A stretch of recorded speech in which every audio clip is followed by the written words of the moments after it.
Done હેતાર્થ? Yes બેટા. આ બુકનું નામ પર્સ ઇન ધ વુડ્સ છે. Very good Hetarth. Yes.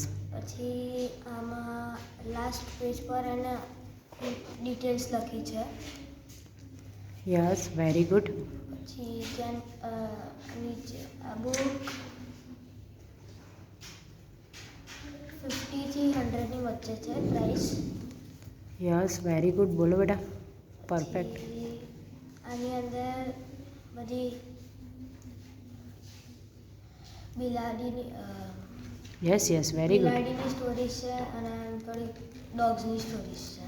Yes perfect. પછી એક બે ડોગ બિલાડીને ચેસ કરે છે એ બી સ્ટોરીઝ હોય છે.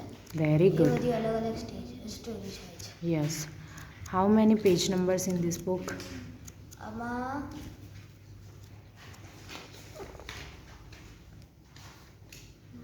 યસ હેતાર્થ. 150 to 200 ની વચ્ચે છે. Yes very good. બીજું કંઈ પિક્ચર્સ યાદ છે કોઈ પણ? પિક્ચર્સ આમાં એક બે પેજ ઉપર હા આવે છે અને બ્લેક એન્ડ વ્હાઇટ જ છે. એક કઈ કલર વાળા નથી. Very બધા જે good. સ્પેલિંગ છે બધા બ્લેકમાં લખ્યા છે. Yes very good. ડન.